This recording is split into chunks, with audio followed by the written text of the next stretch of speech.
reports are growing that President Trump is expected to nominate a former Attorney General William Barr to become Attorney General once again. Because Barr served as Attorney General for 2 years under President George H.W. Bush from 1991 to 1993. Now, currently, Matthew Whitaker is serving as the acting Attorney General after the resignation of Jeff Sessions. Whitaker was picked to lead the department over Deputy Attorney General Rod Rosenstein. Now, this nomination could end the controversy surrounding Whitaker because critics say federal law dictates that Rosenstein should have taken the position. So now for this 360 view, we turn to Georgia State Representative Erica Thomas and Republican strategist Chris Neiweem. Thank you for joining me, both of you. Erica, so what do you think of President Trump looking back in history, pulling somebody from a former Republican president and headed the Justice Department under Bush 41? What do you make about bringing in Barr? What do we know about him up until now? Well, when you look back in the history, you can say that, he was nominated and put into office unanimously on both sides by Democrats and Republicans, which is a good thing. And this might not be the typical response from a Democrat, but I'm actually kind of excited about this pick. One reason why is because he has experience, and that is something that's not valued in the Trump administration. And so I think that he can mix his experience with being in the Bush administration, and he has experience in the corporate world, which I'm pretty sure Trump is elated about. And I think that he can do some good. We need somebody with experience in this cabinet. Well, I think that's something we can all agree about. But Chris, I have to point out, Barr has backed the president's call to investigate Hillary Clinton, even though it was a while back, and questioned the veracity of the Mueller probe. Is this why you think he's taking the front runner position over everybody else that's in line? I think that's very possible. I think also with the popularity of President Bush and what our nation is kind of observing right now with his passing, that there's sort of an affinity for someone that he had worked with. And I agree with my colleague that having that sort of bipartisan, pre-vetting and that experience is probably a safe bet. I would push back a little bit that there's members of this cabinet that don't have experience. I mean, General Mattis, Secretary of Defense. I mean, there's a lot of cabinet members who've got a lot of experience. But I think in this particular case, that bipartisan pre-vetting would serve the nation well. Okay, well, one of the big focuses is obviously the Mueller investigation. So President Trump did tweet this morning that his approval rating would be 75%. In fact, I'm kind of surprised, shocked to it was such a low number, knowing him, instead of the 50% that Rasmussen, another per se conservative leaning, some might say, if it wasn't for the Russia witch hunt. Is this the reality or the perception when you look at it, Chris? Do you actually think Trump would be that popular right now, considering all of the social issues that he's having to face?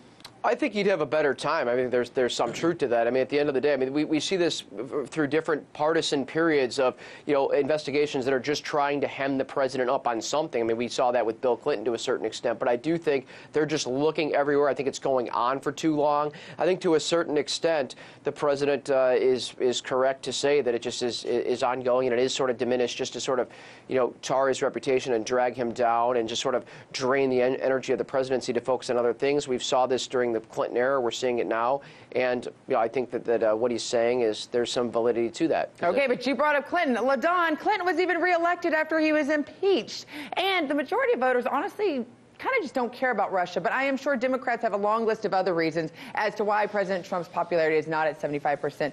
What else do you think Democrats would point out right now besides the Russia investigation that might be hindering this from being at that level? It's a lot going on. It's not just one thing, it's multiple things. When you think about, the immigration policies, when you think about how he treats the media, and when you think about all of the things that comes out of Trump's mouth on a daily basis, that has a lot to do with the percentage and his approval ratings. Now, do I think that his approval ratings would be higher if he was not under a federal investigation?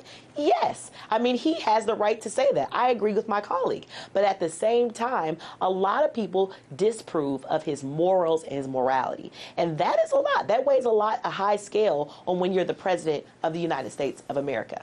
Very, very good point. Okay, so Chris, we have to look at it. Republican Senator John Kennedy of Louisiana and Democrat Senator Richard Blumenthal of Connecticut have floated a conversation about whether we should institute term limits for Supreme Court justices after this last big hoopla over Kavanaugh. I have to ask, is this an attempt to limit the power of the judiciary, and is this just kind of just talk being brewed out there? Is there actually a chance this might happen?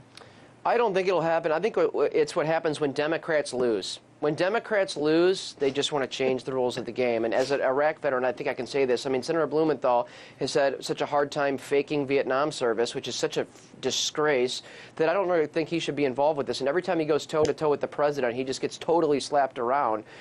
So, I mean, I think they should just let it go. But no, what it really comes down to is Democrats are afraid because of the health and organic issues that pop up with Supreme Court nominees. They're going to lose. Democrats hate losing. They wouldn't care about Russia if they weren't losing. And when we talk about morality, all the stuff that came out on the president, voters didn't care. They want immigration policy that makes sense, and I think that's a fair thing to say. So, Erica, would we be having this debate if we had a Democrat in office in the White House right now about limiting our justices? Because honestly, activist judges have their all. We all can identify pretty much what they abide by. Does that mean necessarily what their ruling is? Would we be having this discussion right now if there was a Democrat in the White House?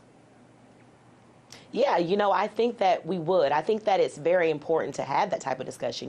I don't like the mentality of dying in office. I don't like that. I think that we need to have fresh people that know about the issues and know what's going on and living in the now and not the yesterday. So Pelosi should retire, probably. I really don't like the fact of saying that Democrats don't like to lose. Do Republicans like to lose? No. No one likes to lose. I don't think that that's something that anyone likes. But I think that really has nothing to do with feeling about saying we need to limit the terms or whichever, we should do. Because at the end of the day, it's about the people. It's not about Democrats versus Republicans. Well, I know I'm never losing when I have both of you on my airways discussing these subjects. Thanks for a respectful discussion. Yeah. Both of you. We'll have you both back on soon. Good to be with you. Thank you.